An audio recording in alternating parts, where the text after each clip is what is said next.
হরে কৃষ্ণ। আজ পবিত্র সোমবার দিন। আজকের দিনে অনেকেই ভক্তি এবং শ্রদ্ধা ভরে ব্রত করবে, মহাদেবের পুজো করবে। কিন্তু এই ব্রত কথা একটা গুরুত্বপূর্ণ প্রসঙ্গ।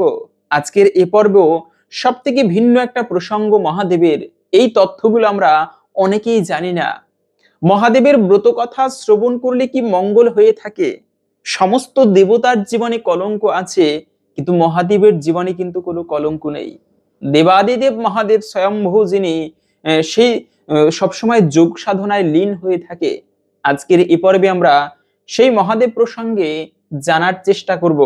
মহাদেবের কৃপা হলে জগতে কি সম্ভব হয়? খুবই গুরুত্বপূর্ণ এই ব্রত কথা, আমাদের সকলের জানা প্রয়োজন। কি কৃষ্ণ ভক্ত, কি সাধারণ দেবতার ভক্ত, যেই হোক না কেন, মহাদেবের লীলা কথা শ্রবণ করার ফলেও সে ব্যক্তির মহা সৌভাগ্য প্রাপ্ত হয়ে থাকে।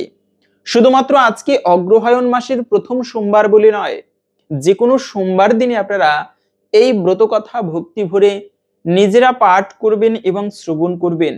এর ফলে মহাদেবের কৃপা অনেকাংশেই লাভ করা যায়। তাই আজকের এই পর্বে আমরা সেই প্রসঙ্গে জানার চেষ্টা করব। সকলকেই স্বাগতম জানাচ্ছি আমাদের এই ধর্মীয় তথ্যমূলক চ্যানেলে। আশা করছি আজকের এই তথ্যগুলো আপনাকে অবশ্যই সমৃদ্ধ করবে, এবং ভালো লেগে থাকলে একটি লাইক করে কমেন্টে জয় শ্রী মহাদেবের জয় একবার হলেও লিখে যাবার অনুরোধ জানাচ্ছি। দেখেন, এই যে ব্রহ্মার জীবনী দেখবেন, তার জীবনীতেও কত কলঙ্ক আছে। যেমন একবার কি হলো, ব্রহ্মা তিনি নিজের মেয়েকে সৃষ্টি করেছেন। নারী জাতি হচ্ছে সব থেকে আকর্ষণীয়। তখন তিনি জগৎকে সৃষ্টি করার সময়ে তিনি হচ্ছে কামদেবকেও সৃষ্টি করলেন। কাম হচ্ছে মানস পুত্র ব্রহ্মার, এবং এই কামের বাণ হচ্ছে কিন্তু সেই বংশী দিয়ে তৈরি, সুন্দর সেই বংশী দিয়ে তৈরি। এবং বংশী বলতেই কামের বাণ হচ্ছে মূলত আখের দিয়ে তৈরি, এবং এর তীর হচ্ছে সুন্দর সুন্দর পুষ্প, সুগন্ধি পুষ্প। যার উপরে কামের বাণ নিক্ষেপ করা হয়, সে ব্যক্তি কামে মোহিত হবেই। তো ব্রহ্মা কামদেবকে সৃষ্টি করার পরে কামদেব হাত জোর করে প্রার্থনা করলো, প্রভু কেন আমাকে তৈরি করেছেন? আমার জীবনের কি কর্ম আমাকে বলে দিন। তখন ব্রহ্মা বলল যে তুমি জগতে নারী পুরুষের মধ্যে বন্ধন সৃষ্টি করবে, তুমি হবে কামদেব। এমনকি তুমি সমস্ত ঋষিদের, মুনি ঋষিদের উপরে পর্যন্ত এই কাম বাসনা তৈরি করতে সক্ষম হবে। শুধু তাই নয়, তুমি আমার উপরে পর্যন্ত কাম বাসনা তৈরি করতে সক্ষম হবে। জগতে তুমি যাও, জগতের সাংসারিক বন্ধন তৈরি করো। তো তখন কামদেব সেই ব্রহ্মার উপরে পর্যন্ত যে চিন্তা করলো, আসলে কি এই বাণ কাজ করে কিনা, এই পরীক্ষা করতে গিয়ে ব্রহ্মার উপরে পর্যন্ত কামের বাণ নিক্ষেপ করলেন। এবং ব্রহ্মা তখন তার নিজের আপন মেয়ের প্রতি ধাবিত হলো, এই কামের তাড়নায় তাড়িত হয়ে। তো এরপরে সেই শিব দেখতে পেলেন। ধর্মদেব গিয়ে শিবের কাছে প্রার্থনা করলো যে মহাদেব, এটা তো জগতের সব থেকে বড় অধর্ম। বাবা হয়ে কন্যার কাছে গেল তার সেই খারাপ বাসনা চরিতার্থ করার জন্য। মহাদেব তখন এসে ব্রহ্মাকে শান্ত করলো, এবং যখন তার কামের যে একটা চেতনা, সেটা যখন দূর হলো ব্রহ্মার, তিনি বুঝতে পারেন এটা চরম অপরাধের। এই অপরাধ সাধারণ কোনো সেই প্রায়শ্চিত্তের দ্বারা সম্ভব নয়। তো এই জন্য ব্রহ্মার জীবনীতেও এরকম অনেক কলঙ্ক আছে। আবার আপনি সেই ইন্দ্রের জীবনী দেখবেন, কোন দেবতার কথা বলবেন, প্রত্যেকটা দেবতারই কিন্তু কলঙ্ক আছে। শুধু তাই নয়, ভগবান শ্রীকৃষ্ণের কথা বলতে গেলেও সবাই তাকে ওই সময়ে কৃষ্ণকে সেই, যদিও সবাই সম্মান করত, ভালোবাসতো, কিন্তু অনেকেই কিন্তু আবার কৃষ্ণকে খারাপ দৃষ্টিতে দেখতো। তার জীবনীতেও কলঙ্ক আছে। যদিও ভগবান তো ভগবান, কিন্তু এই মহাদেবের জীবনীতে কোনো কলঙ্ক নাই। দেবাদিদেব মহাদেব, ক্ষীরম যথা দধি বিকার বিশেষ জগৎ, ব্রহ্ম সংহিতার কথা, যে দুগ্ধ থেকে যেরকম দধি হয়, কিন্তু দধি থেকে আর পুনরায় দুগ্ধ হয় না, তেমনি ভগবান থেকেই শিব এসেছে, কিন্তু শিব থেকে আর কখনো ভগবান হয় না। শিব তিনি না ভগবান, না সাধারণ কোনো জীব, কোনো দেবতা নয়, দেবতারও ঊর্ধ্বে। এজন্য তিনি দেব আদিদেব মহাদেব। আর সেই মহাদেবের সাধনা করার ফলে ব্যক্তি সর্বক্ষেত্রে কিন্তু সুখী হতে পারে।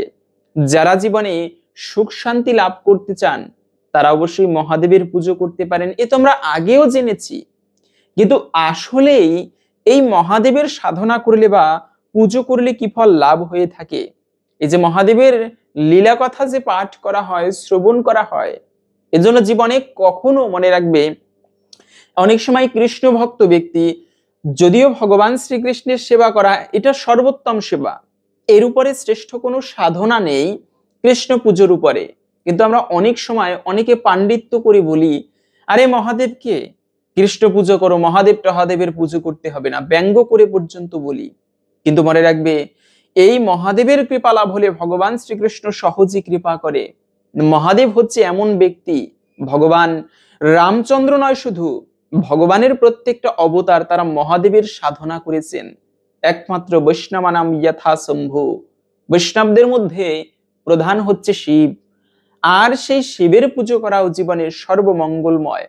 আপনি ইতিহাসে দেখবেন যত বড় বড় অসুর থেকে শুরু করে মুনি ঋষিরা পর্যন্ত এই মহাদেবের সাধনা করে থাকে। সেই মহাদেব বিশেষ করে যারা সাংসারিক জীবনে মঙ্গল কামনা করে তাদের প্রত্যেকের উচিত এই মহাদেবের পুজো অর্চনা করা, এবং শুধু তাই নয়, কখনো এর জন্য ব্যঙ্গ করে হলেও কখনো এই মহাদেবের নিন্দা করা উচিত নয়, কিন্তু এটি একটি চরম অপরাধ এবং অমঙ্গলের। জগতের সব থেকে ভয়ানক নিন্দা হচ্ছে শিব নিন্দা। এমনকি যে ব্যক্তি শিবের নিন্দা কানে শ্রবণ করে ওর সমস্ত পুণ্য ধ্বংস হয় এবং জীবনে দুর্ভাগ্য আসে। তবে এই শিবের যে লীলা কথা বলা আছে, অমৃত পান করলে ব্যক্তি সে স্বর্গলোকে যেতে পারে বা দেবত্ব প্রাপ্ত হতে পারে। কিন্তু কোনো ব্যক্তি যদি একবার শিবের লীলা কথা অমৃত পান করে, শিবের লীলা অমৃত, তার জীবনে সে ব্যক্তি শিবলোক প্রাপ্ত করে। যেমন যদি কেউ ভাগবত কথা শ্রবণ করে সে ব্যক্তি কৃষ্ণলোক বা বৈকুণ্ঠ প্রাপ্ত করে। কিন্তু শিবের মাহাত্ম্য এমন অদ্ভুত, একমাত্র আপনারা যদি সৃষ্টি তত্ত্ব পড়েন সেখানে পাবেন এই চতুর্দশ ভুবন, যেমন এই আমাদের পৃথিবী, ভূ ভুব স্বর্গ জনমোহ তপ সত্য, এবং এর নিচে আছে অতল বিতল সুতল তলাতল মহাতল রসাতল পাতাল। এই চতুর্দশ ভুবন, এই চতুর্দশ ভুবন হচ্ছে একটা ব্রহ্মাণ্ডের মধ্যে আবদ্ধ। মানে এটা একটা ব্রহ্মাণ্ড, এর উপরে রয়েছে চিন্ময় জগৎ। এই চতুর্দশ ভুবনের উপরে যেখানে গেলে আপনি স্বর্গে গেলে বা ব্রহ্মলোকে গেলেও আপনাকে আবার জন্মগ্রহণ করতে হবে। এটা হচ্ছে মানে চতুর্দশ ভুবনের নিয়ম। কিন্তু কেউ যদি মুক্তি লাভ করে সে ব্যক্তি আর এই জগতে তাকে দুঃখ যন্ত্রণা ভোগ করতে ফিরে আসতে হয় না। তো বৈকুণ্ঠ হচ্ছে সেই মুক্তির জগৎ। কিন্তু কোন দেবতা কোন সাধ্য নেই তার ভক্তকে মুক্তি দিতে পারে, একমাত্র শিবলোক বা কৈলাস। এই কৈলাস মানে ভারতের সেই কৈলাস পর্বত নয়, একমাত্র সেই দিব্যলোক কৈলাস পর্বত, যেখানে মহাদেব সাক্ষাৎ মা পার্বতীকে সহ দিব্যলোকে অবস্থান করে। সেই স্থানটাও হচ্ছে কিন্তু নিত্য স্থান। সেখানে যদি কেউ গমন করে মহাদেবের পূজা অর্চনার ফলে, তার কৃপা লাভের ফলে, তবে ব্যক্তিকে আর এই জড় সংসারে আবদ্ধ হতে হয় না, জন্মগ্রহণ করতে হয় না। এ হচ্ছে মহাদেবের নিত্যলোক। তাই যদি কোনো ব্যক্তি মহাদেবের লীলামৃত পাঠ করতে পারে, শ্রবণ করতে পারে, এজন্য ব্রত কথা এত মহিমাপূর্ণ। যদি কেউ এই লীলামৃত পাঠ অথবা শ্রবণ করে সে ব্যক্তি তার জন্ম জন্মান্তরের পাপরাশি দুঃখ দুর্দশা থেকে মুক্ত হয়ে মহাদেবের কৃপায় জীবনকে ধন্যাতি ধন্য করে সেই শিবলোক প্রাপ্ত করতে সমর্থ হয়। শুধু তাই নয়, শিব মাহাত্ম্যে বলা আছে যে যারা মহাদেবের নিন্দা করে তাদের বিষয় তো একটু আগে বললাম। তবে শিবপুরাণ মতে যারা এই শিবের মাহাত্ম্য কথা অথবা শিবের মহিমা শ্রবণ করে তাদের কি হয়, যশস্যাম মানে হচ্ছে যশ প্রাপ্ত হয়, জীবনে যশস্বী হয় তারা, সুনাম চতুর্দিকে তাদের ছড়িয়ে পড়ে। যে রাবণ পর্যন্ত, রাবণ নয় শুধু মার্কণ্ডেয় ঋষি, সেই মার্কণ্ডেয় ঋষি তার বাবা তাকে এই শিবের মন্ত্র দান করেছিল। মার্কণ্ডেয় ঋষি ছোট্টকাল থেকে সে মহাদেবের অত্যন্ত পরম ভক্ত ছিল। যেখানে যেত সেখানে বসেই এই মহাদেবের তপস্যা ভালোভাবে করত। এক সাধনায় বসে ওম নমঃ শিবায় এই মন্ত্র সে জপ করত। কিন্তু দেখেন এই মার্কণ্ডেয় ঋষি জগতে এত প্রসিদ্ধ হয়েছে, এত তার যশ, যার নামে একটা মার্কণ্ডেয় পুরাণ রচিত হলো, যার নামগাথা আজও মানুষ ধর্মীয় অনুষ্ঠানে গেয়ে থাকে, কিন্তু সেই মার্কণ্ডেয় ঋষির নাম শ্রবণ করলেও জীবনের পাপ বিধৌত হয়। এদিকে সেই রাবণ আমরা অসুর বলে জানি, তিনি কিভাবে এত যশ প্রাপ্ত করেছে? একমাত্র মহাদেবের কৃপায়। যারা এই না মহাদেবের লীলা কথা শ্রবণ করে তাদের যশ প্রাপ্ত হয়।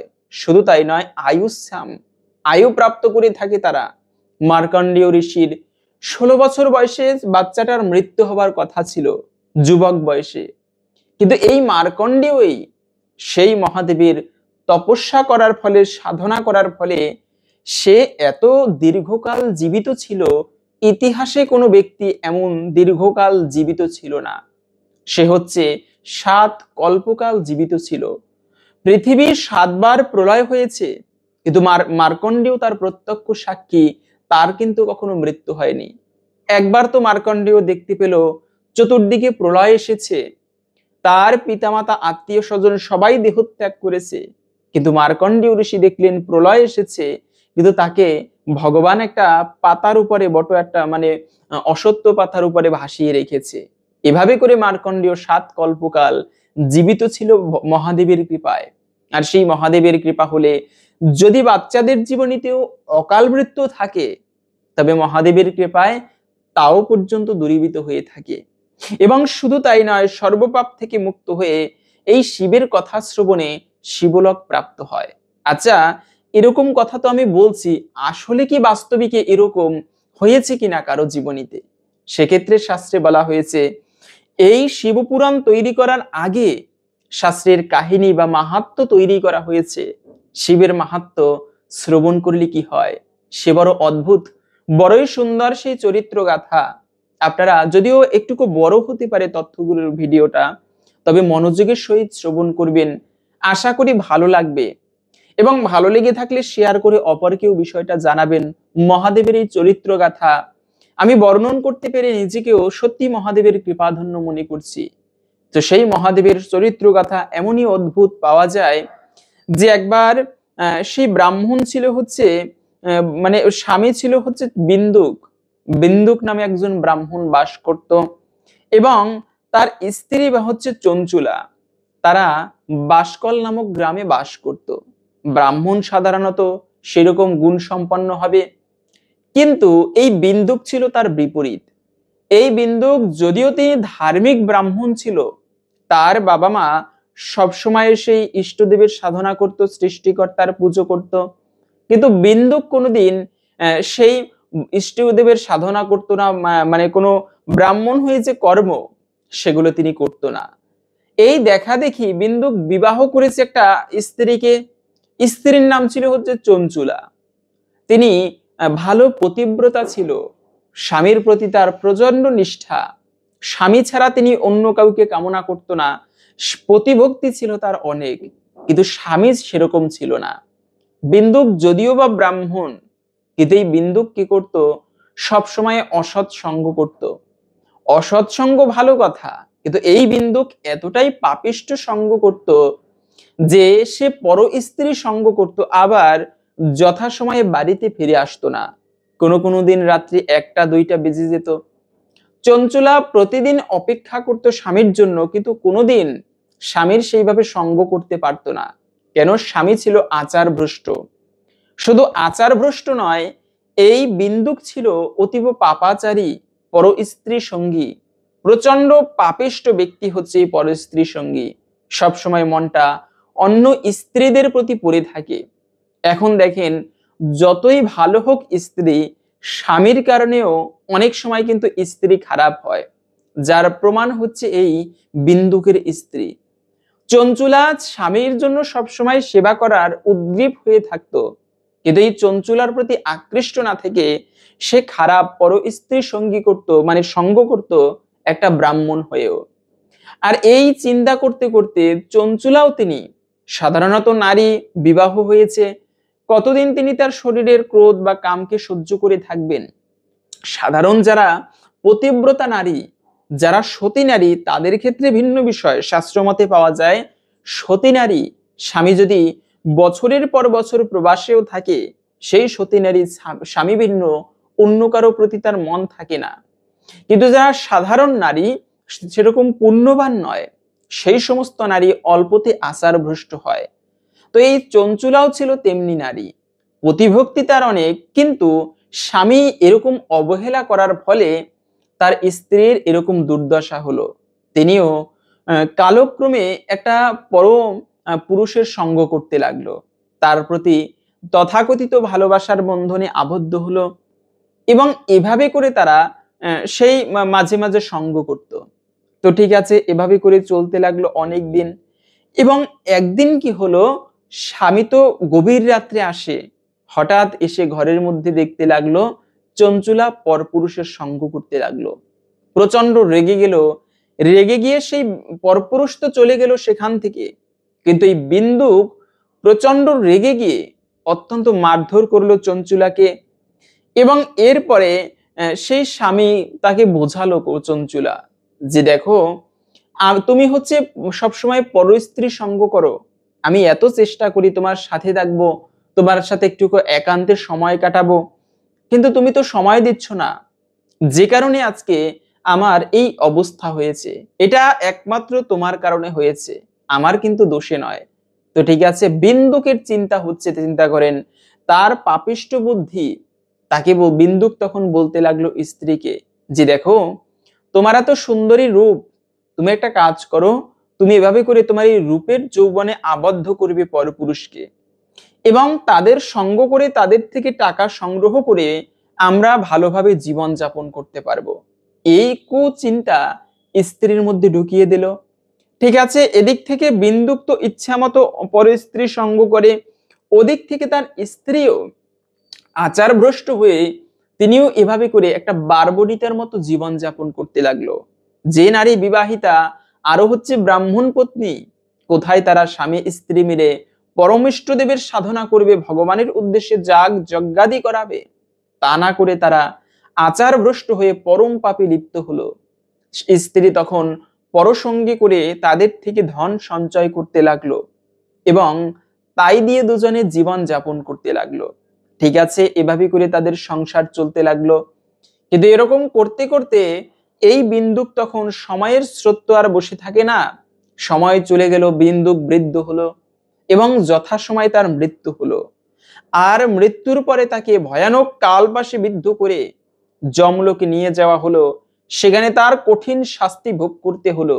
এত সহজ নয় এই শাস্তি, ভয়ানক ভয়ানক শাস্তি নরকে তাকে দেওয়া হলো। এবং নরকের শাস্তি ভোগ করার পরে বিন্ধ্যাচল নামক পর্বতে পিশাচ করে তাকে পাঠানো হলো। এদিক থেকে চঞ্চুলার জীবন তখনও পাপময় ভাবে চলতে লাগলো। তিনি বিধবা হয়েছে তো কি হয়েছে, তার যৌবনের রূপে সবাইকে মোহিত করে তাদের সঙ্গ করত, এবং তাদের থেকে ধন সঞ্চয় করে নিজের জীবন যাপন করত। পাপময় ভাবে জীবন যাপন করতে করতে যখন সময়ের কালক্রমে তিনিও বৃদ্ধ হলো, ধীরে ধীরে বৃদ্ধ হয়ে পড়লো, সেই রূপটা আর সেরকম নেই, মানুষ আর তার প্রতি আকৃষ্ট হয় না। তখন তিনি উপায় না পেয়ে তীর্থ ভ্রমণ করতে বেরোলো। জীবনের শেষ পর্যায়ে তীর্থ ভ্রমণ করতে করতে কোনো কোনো শাস্ত্রে পাওয়া যায় যে তিনি কাশীপুরীর কোন একটা স্থানে এসে, যেখানে হচ্ছে কাশীতে গঙ্গার তটে একটা আশ্রমে তখন সেই শিবের মাহাত্ম্য কথা, হরিকথা পাঠ হচ্ছিল। আর এই হরিকথা তিনি এক মনে চঞ্চুলা শ্রবণ করলো। সেখানে গুরুজি বলতে বলতে নরকের বর্ণনা দিচ্ছিল, যারা অবৈধ সঙ্গ করবে তাদের জন্য কি নরক। সেখানে সেই গুরুজি বলতে লাগলো, যারা হচ্ছে অবৈধ সঙ্গ করবে শাস্ত্রে তাদের জন্য বলা হয়েছে, তারা ভয়ানক লৌহদণ্ডকে একেবারে লাল তাপিত করে, ভয়ানক ভাবে তাপ দিয়ে তাকে আলিঙ্গন করানো হবে, চামড়া মাংস সবকিছু ছিলে যাবে, তারপরেও তার সঙ্গে তাকে আলিঙ্গন করানো হবে। এভাবে করে সেই বর্ণনা করতে লাগলো।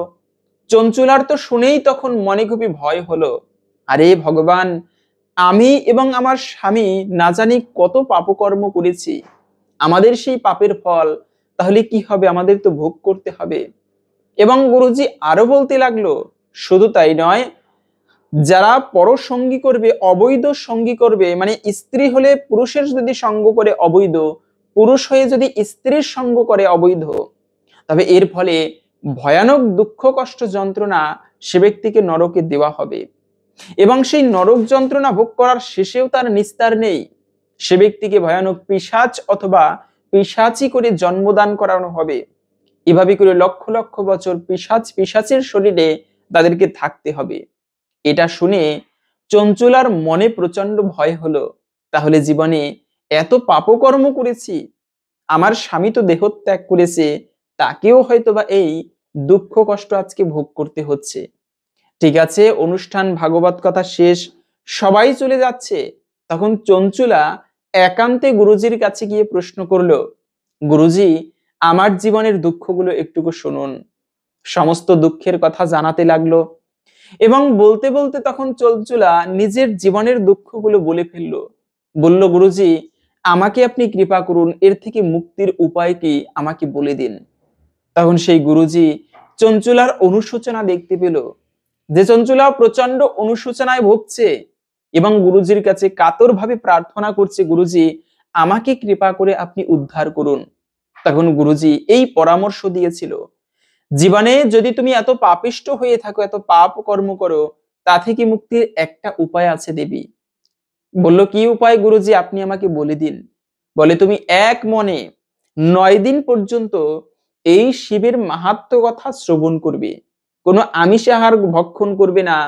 এই 9টা দিন বিশেষ নিয়ম পালন করে, যেমন ভাগবত কথা হয় 7 দিন, কিন্তু শিবের মাহাত্ম্য কথা 9 দিন হচ্ছে। এই 9 দিন তুমি শিব মাহাত্ম্য ভক্তি ভরে শ্রবণ করবে এবং বিশেষভাবে তুমি এই 9টা দিন নিরামিষ খাবার গ্রহণ করবে, ভগবানের প্রসাদ গ্রহণ করে এই 9টা দিন পালন করবে। তাহলে শিবজির কৃপায় তুমি সর্বপাপ থেকে মুক্ত হবে, অন্তিমে মহাদেবের লোক শিবলোক প্রাপ্ত হতে পারবে। তো ঠিক আছে, এভাবে করে 7 দিন এক মনে সেই কাশীধামে বসে সেই চঞ্চুলা স্ত্রী, তিনি ওই গুরুজির থেকে ভাগবত কথা নয়, তিনি শিবের মাহাত্ম্য কথা শ্রবণ করতেছিল। এবং এভাবে করে শ্রবণ করা শেষে তিনি গুরুদেবকে প্রণাম করে যথাসম্ভব দক্ষিণা দিয়ে সেখান থেকে তিনি চলে আসলো। এবং আরো কিছুদিন পরে সেই চঞ্চুলা স্ত্রীর মৃত্যু হলো। মৃত্যুর পরে সেখানে যমদূত উপস্থিত হলো চঞ্চুলার আত্মাকে নিয়ে যাবার জন্য। কেন, তিনি তো মহাপাপিষ্ট। কিন্তু তৎক্ষণাৎ সেখানে শিব স্বয়ং রুদ্রগণকে পাঠিয়েছে, যাও তোমরা বিমানে করে চঞ্চুলাকে নিয়ে আসো। তারা এসে যমদূতদের সাথে যুদ্ধ করতে লাগলো। যমদূতেরা বলতে লাগলো, তো মহাপাপিষ্টা, কেন আপনারা এই চঞ্চুলাকে নিতে এসেছেন?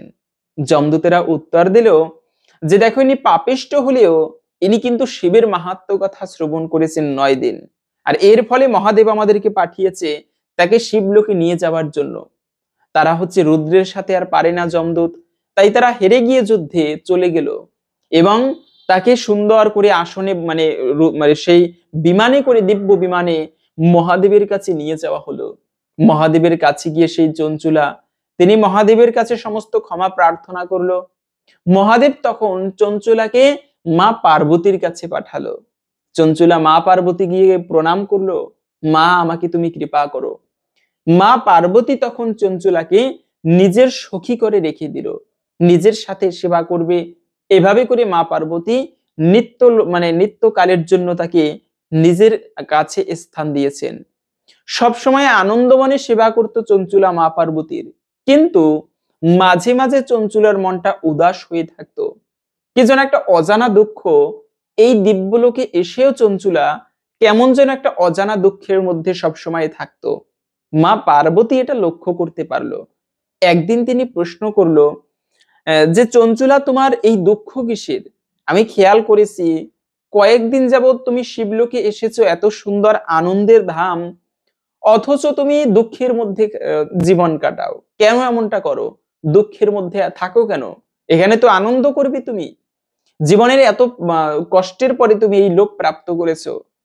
চঞ্চুলা তখন বলতে লাগলো যে, মা, আমার স্বামী তিনিও আমার মতো পাপকর্ম করেছে, না জানি তিনি এখন কোথায় আছে। মা পার্বতী এই চিন্তা বুঝতে পেরে তিনি একটুকু সময় পরে জানালো চঞ্চুলাকে, চঞ্চুলা তিনি এখন বিন্ধ্যাচল পর্বতে পিশাচ রূপে আছে। বলে মা, একটা উপায় করে আমার স্বামীরও মুক্তির ব্যবস্থা করে দিন। যেভাবে আমি উদ্ধার পেয়েছি সেভাবেই যেন শিব মাহাত্ম্য শ্রবণ করে আমার স্বামীও সেই পিশাচত্ব দূর হয়ে তিনি এই শিবলোক প্রাপ্ত হতে পারে।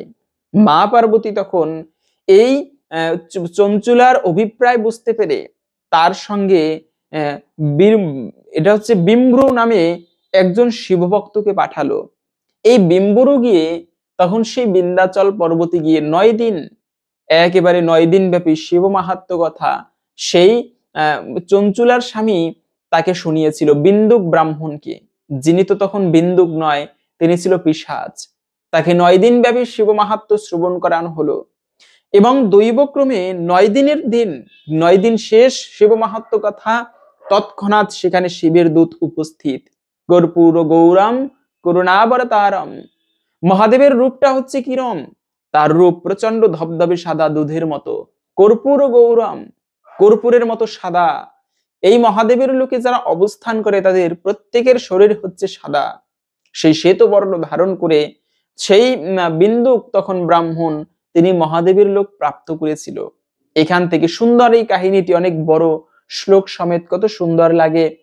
তো সেই বিন্দুক শাস্ত্রে এজন্য বলা আছে, যারা এই মহাদেবের সেই শিবকথা পাঠ করবে অথবা শ্রবণ করবে তারা সর্বপাপ থেকে মুক্ত হয়ে জগতে আয়ু, যশ এবং সৌভাগ্য প্রাপ্ত করতে পারে। খুবই অদ্ভুত সেই চরিত কথা মহাদেবের শিব মাহাত্ম্য কথা। শুধু তাই নয়, এটি হচ্ছে শ্রাবণ, আপনারা এই শ্রাবণ মাস বলতে কি, এটি হচ্ছে সোমবার।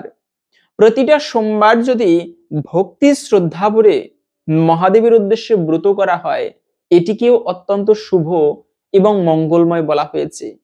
ভগবানের সেবার পরে এই মহাদেবের সেবা, মহাদেবের সেবার মাধ্যমেও জীবনের সমস্ত অশুভ তথা অমঙ্গল থেকে কিন্তু মুক্তি হওয়া যায়। তাই সেই মহাদেবের আপনারা পুজো করবেন। এটা হচ্ছে মহাদেবের কথা শ্রবণের ফল।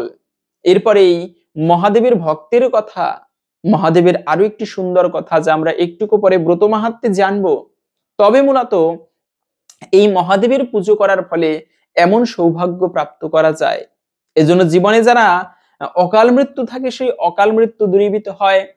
জীবনে যদি সাড়ে সাথী অথবা কোনো গ্রহদোষ থাকে, যেমন শনি গ্রহ, রাহু গ্রহ, এই সমস্ত গ্রহদোষ পর্যন্ত উপশম হয়ে থাকে শুধুমাত্র এই মহাদেবের সাধনা বা উপাসনা করার ফলে। এজন্য মহাদেবের সাধনা করা অত্যন্ত মঙ্গলময় এবং শুভ। তবে একটা বিষয় হচ্ছে যে এই মহাদেবের বিল্লপত্র সুন্দর। আর একটা বিষয় হচ্ছে যে মহাদেবের বিষয়ে অনেকে বলে, আসলে কি মহাদেব শ্রেষ্ঠ ভক্ত? যেমন অনেক সময় অনেক বৈষ্ণবেরা যুক্তি দিয়ে থাকে যে মহাদেব হচ্ছে বৈষ্ণবানাম যথা শম্ভু, বৈষ্ণবদের মধ্যে শ্রেষ্ঠ হচ্ছে মহাদেব, তিনি সমস্ত বৈষ্ণবদের মধ্যে শ্রেষ্ঠ। কিন্তু কিছু কিছু ব্যক্তি আবার এটা ভিন্ন যুক্তি দেখায় যে মহাদেব তাকে বলা হয় বৈষ্ণব শ্রেষ্ঠ, কিন্তু এখানে যে স্বয়ম্ভুর কথা বলা হয়েছে তিনি শম্ভু নয়, স্বয়ং শিব নয়, আসলে শিবকেই বলা হয়েছে। কেন দেবাদিদেব মহাদেব তিনি হচ্ছে বৈষ্ণবানাম শম্ভু, তিনি বৈষ্ণবদের মধ্যে প্রধান। এখানে অন্য কোনো বৈষ্ণব মানে শম্ভুর কথা বলা হয়নি। এবং তার মানে এটা নয় আমি কৃষ্ণ পুজো করি আমি মহাদেবের নিন্দা করব না, মহাদেব মহাদেবী।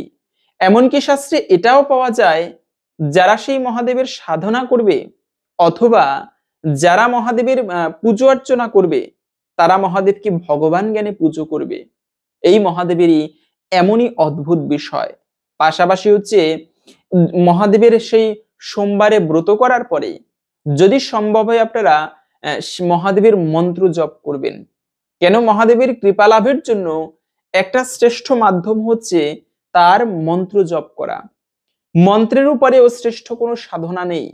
এই যে মুনি ঋষিগণ তপস্যা করে বনের মধ্যে, তারা একটা বিশেষ মন্ত্র জপ করে এক আসনে বসে প্রাণায়াম করে, আপনারা অন্তত পক্ষে ওম নমঃ শিবায় এই মন্ত্রটা প্রতিদিন 1,000 বার জপ করতে পারেন। এতে বেশি সময় লাগে না। 1,000 বার বাড়িতে ভক্তি শ্রদ্ধা ভরে যদি কেউ এই মন্ত্রটা প্রতিদিন জপ করে, এর ফলেও আশা করি মহাদেবের কৃপা লাভ হবে। বিশেষ করে কিছু কিছু পাগলাটে ভক্ত দেখা যায় মহাদেবের, পাগলাটে বলছি এজন্য কেউ কষ্ট নেবেন না, মানে মহাদেবের প্রতি একেবারে ঐকান্তিক ভক্ত, তারা আপনারা যারা হচ্ছে কাজকর্মে ব্যস্ত থাকেন, তারাও আপনারা এই মহাদেবের উদ্দেশ্যে 108 বার, অন্তত পক্ষে 108 বার হলেও এই ওম নমঃ শিবায় এই মন্ত্রটি জপ করতে পারেন। ভারতবর্ষে আজও পর্যন্ত মনি ঋষিরা তারা এই একান্ত ভক্তি ভরে নির্জনে নীরবে বসে সাধনা করেন, যোগ সাধনায় এই মন্ত্রটি আজও পর্যন্ত অনেকে জপ করে ভক্তি ভরে। আর মহাদেবের কৃপা লাভের জন্য এটিই একটি শ্রেষ্ঠ মন্ত্র, খুবই গুরুত্বপূর্ণ। যদিও অনেকবার বলেছি এবং ভবিষ্যতেও বলবো এই মন্ত্রের কথা, কেন অনেক সময় হয়তো বা একই কথা বলা হয়, কিন্তু মহাদেবের কথা যতই বলা হোক ততই মঙ্গলময়, ভক্ত কথা, ভগবানের কথা সকল কিছু পরম মঙ্গলময়। পাশাপাশি হচ্ছে মহাদেবকে কেন শ্রেষ্ঠ ভক্ত বলা হয়, কেননা মহাদেব যেমন এই যে সেই বিম্বুরু হচ্ছে মহাদেবের ভক্তদের মধ্যে প্রধান, যেমন বিষ্ণুর যত ভক্ত রয়েছে ভগবান বিষ্ণুর, তার মধ্যে নারদ মুনিকে সর্বশ্রেষ্ঠ বলা হয় ভক্তদের মধ্যে, আবার বৈষ্ণবগণের মধ্যে মহাদেবকে শ্রেষ্ঠ বলা হয় ভগবানের। কিন্তু এই মহাদেবের ভক্তগণের মধ্যে বিম্বুরু হচ্ছে প্রধান। এই বিম্বুরুকে দিয়েই সেই বিন্ধ্যাচল পর্বতে চঞ্চুলার স্বামীকে পিশাচকে ভাগময় শিব কথা শ্রবণ করিয়েছিল। তো এজন্য মূলত সেই মহাদেবের কৃপা লাভের জন্য তিনিই হচ্ছে বৈষ্ণব শ্রেষ্ঠ। আর তার উপাসনা করার ফলে এমনকি ভগবান শ্রীকৃষ্ণের পর্যন্ত কৃপা প্রাপ্ত করা যায়। কিন্তু তাই ভক্তি শ্রদ্ধা ভরে আপনারা প্রতি সোমবারে ব্রত করতে পারলে তো ভালো, কিন্তু যদি সেভাবে ব্রত করতে নাও পারেন তারপরেও আপনারা সোমবারে অন্ততপক্ষে চেষ্টা করবেন আমিষ খাবারকে বর্জন করে নিরামিষ সাত্ত্বিক খাবার গ্রহণ করে, অন্তত পক্ষে যদি সেরকমও নিরামিষ না পারেন, যে বাড়িতে আজকে খাবারই আমিষ রান্না করেছে, সেক্ষেত্রে আপনি ফলমূল খেতে পারেন। তা না হলে অন্তত পক্ষে সকালের যে সময়টা মহাদেবের পুজো করবেন ওই সময়টা উপবাস থেকে সকালে মহাদেবের পুজো অর্চনা করার পরে আপনি তারপরে খাবার গ্রহণ করতে পারেন। উচিত আমাদের অন্ততপক্ষে সোমবার দিনটা একটুকু বিশেষ করে পালন করবেন যারা মহাদেবের পুজো করবেন, কেননা মহাদেবের পুজো শুদ্ধভাবে করতে হয়, এজন্য শ্বেত বস্ত্র ধুতি পরিধান করতে হয়। প্যান্ট শার্ট পরে আমরা অনেক সময় আছে স্নান করে না, টয়লেটে গিয়েছে, সেই অপবিত্র অবস্থায় মহাদেবের পুজো করে না, এটা নয়। শুদ্ধতার অবশ্যই প্রয়োজন, এমন নয় যে ভক্তি থাকলেই সব হবে, শুদ্ধতা লাগবে না, না, শাস্ত্র নিয়ম মেনে শুদ্ধতা মেনে মহাদেবের সেবা করতে হয়। যারা সেই উন্নত স্তরের সাধক তাদের ক্ষেত্রে ভিন্ন কথা, কিন্তু তারপরেও স্নান আদি করে আপনারা মহাদেবের পুজো করবেন, সাধনা করবেন এবং মহাদেবকে অন্ততপক্ষে সম্ভব হলে এই পবিত্রতম দিনে চেষ্টা করবেন একটুকু কাঁচা দুগ্ধ, একটুকু জল, বিল্লপত্র দিয়ে, যেমন ভগবানের পুজো করতে গেলে সেই মানে ভগবান তুলসী পত্রতে অত্যন্ত প্রসন্ন হয়, তেমনি মহাদেব বিল্লপত্রে অত্যন্ত প্রসন্ন হয়ে থাকে। তাই আপনারা এই পবিত্রতম দিনে চেষ্টা করবেন মহাদেবের শিবলিঙ্গে বিল্লপত্র নিবেদন করতে, এতে মহাদেব অত্যন্ত প্রসন্ন হয়ে থাকে। এই পবিত্র সোমবার নয়, শুধু যে কোনো দিনে আপনারা যদি মহাদেবের পুজো করতে পারেন, বেশি কিছু নয়, শুধু ব্রতও না করতে পারলেও শুধুমাত্র বিল্লপত্র দিয়ে শিবলিঙ্গের পুজো করবেন। বিশেষ করে যারা অবিবাহিত মায়েরা রয়েছেন তারা ভালো স্বামী প্রাপ্তির জন্য এটি করতে পারেন, এবং যারা শিবের প্রকৃত কৃপা লাভ করতে চান তারাও আপনারা এটি করতে পারেন।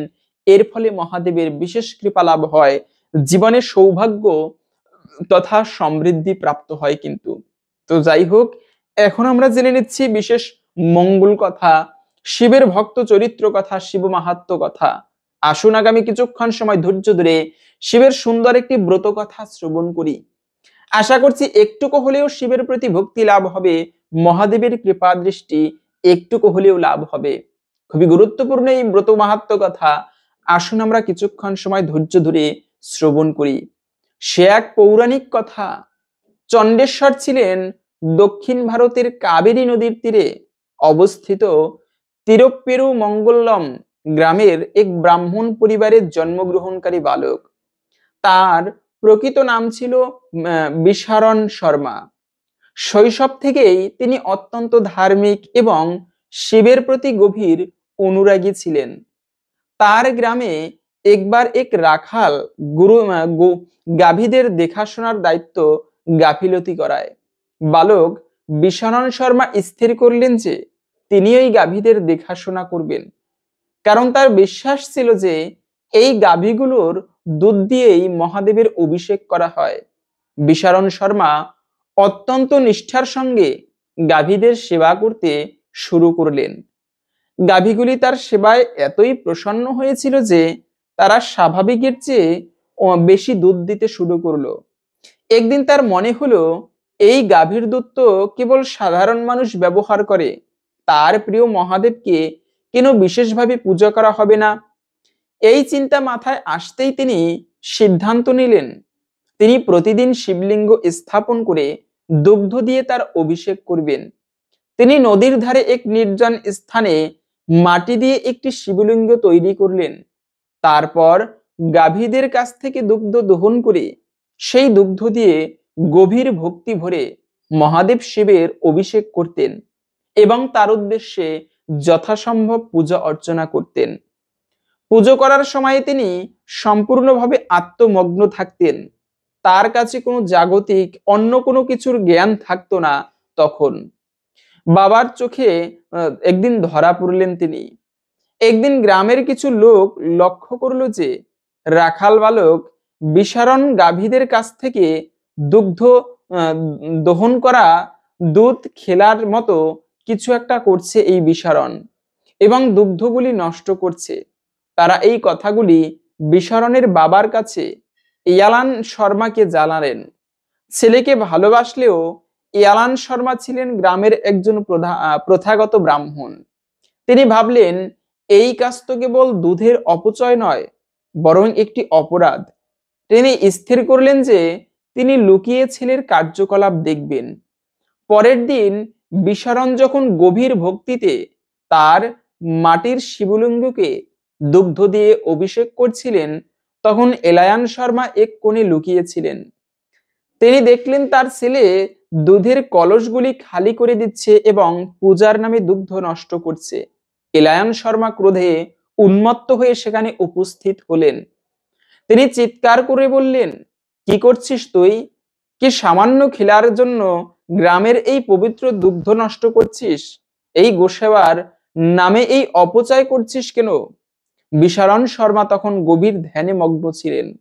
তার বাবা বারবার বকাঝকা করতে থাকলেও তার মনে হয়েছিল যেন কোনো এক বাধা তাকে দেবপূজায় বিঘ্ন ঘটাচ্ছে। তিনি বুঝতে পারছিলেন না কে তার সামনে দাঁড়িয়েছে। তখন এলায়ান শর্মা রাগের মাথায় একটি লাঠি তুলে শিবের উদ্দেশ্যে তৈরি করা তার মাটির শিবলিঙ্গটিকে লাথি মারলেন। তখন বিশারণের ধ্যান ভেঙে গেল। তিনি দেখলেন তার বাবা তার পরমারাধ্য মহাদেবের উপর আক্রমণ করেছে। তৎক্ষণাৎ পূজার পবিত্রতা ও শিবের প্রতি তার গভীর ভক্তির তাড়নায় তিনি এক ভয়ঙ্কর সিদ্ধান্ত নিলেন। তার চারপাশে অন্য কোনো অস্ত্র ছিল না, তাই তিনি কাছে থাকা একটি কোদাল বা মাটি কাটার যন্ত্র তুলে নিলেন। ভক্তির তীব্র আবেগে অন্ধ হয়ে তিনি তার বাবার দিকে ছুটে গেলেন এবং বাবার পায়ে সেই কোদাল দিয়ে আঘাত করলেন। বাবার পা কেটে গেল এবং তিনি মাটিতে লুটিয়ে পড়লেন। বিশারণের কাছ থেকে এই মুহূর্তে বাবা জ্ঞান ছিল না। তিনি কেবল ছিলেন তার আরাধ্য দেবতার পূজায় বিঘ্ন সৃষ্টিকারী এক বাধা। এই অলৌকিক এবং চূড়ান্ত ভক্তির পরীক্ষায় তুষ্ট হয়ে সেই মুহূর্তে সেখানে এক বিশাল অলৌকিক জ্যোতি প্রকাশিত হলো। সেই জ্যোতির মধ্য থেকে আবির্ভূত হলেন স্বয়ং দেবাদিদেব মহাদেব এবং দেবী পার্বতী। বিশারণ শর্মা তার সামনে মহাদেবকে দেখে আনন্দে আত্মহারা হয়ে গেলেন। মহাদেব তখন আবির্ভূত হয়ে বললেন, হে বিশারণ, আমি তোমার ভক্তি দেখেছি। তুমি আমার জন্য তোমার পিতামাতার মায়াকেও তুচ্ছ করেছো। তোমার এই ভক্তি শ্রেষ্ঠ। আমার কাছে আজ থেকে তোমার স্থান সর্বশ্রেষ্ঠ স্থানে। মহাদেব বিশারণকে পরম আশীর্বাদ প্রদান করলেন।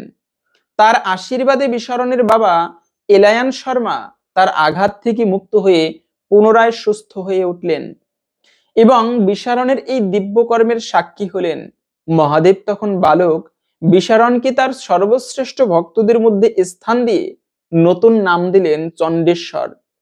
চণ্ড বলতে শিবের শক্তি এবং ক্রুব্ধ রূপকে বোঝায়। তাই শিব তাকে এই বর দিলেন যে আজ থেকে তুমি আমার চণ্ডেশ্বর। আমার মন্দিরে যত পূজা হবে তার সমস্ত ফল প্রথমে তুমি গ্রহণ করবে। তুমি হবে আমার গন্ধের প্রধান এবং আমার সমস্ত সম্পদের তত্ত্বাবধায়ক।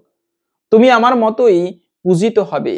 সেই দিন থেকে বিশারণ শর্মা পরিচিত হলেন চণ্ডেশ্বর নায়নমার নামে এবং প্রতিটি শিব মন্দিরে মহাদেবের পুজোর শেষে চণ্ডেশ্বরের পুজো করা বাধ্যতামূলক হয়ে গেল। এই ছিল পবিত্র মহাদেবের ভক্তি পুজো করলে কি ফল লাভ হয়ে থাকে। যদি নিষ্ঠার সহিত পুজো করা যায় তবে চণ্ডেশ্বরের মতো আমরাও কিন্তু মহাদেবের কৃপা লাভ করতে পারি। সরলতা ভক্তি ভরে এজন্য আমাদের মহাদেবের পুজো করা এতটা আবশ্যক। তাই আপনারা প্রতি সোমবার নয়, শুধু প্রতিদিন ভক্তি ভরে মহাদেবের উদ্দেশ্যে কাঁচা দুগ্ধ বিল্লপত্র দিয়েও যদি পুজো করতে পারেন, আশা করি মহাদেবের কৃপা লাভ হবে। তো এই তথ্যগুলো জেনে যদি আপনার ভালো লেগে থাকে বা সমৃদ্ধ হয়ে থাকেন, অবশ্যই একটি লাইক করে কমেন্টে জয় শ্রী মহাদেবের জয় একবার হলেও লিখে যাবার অনুরোধ জানাচ্ছি। মহাদেবের কৃপায় সকলের জীবনে মঙ্গল হোক এই কামনা করে আজকের ভিডিওটি এখানে সমাপ্ত করছি। হরে কৃষ্ণ।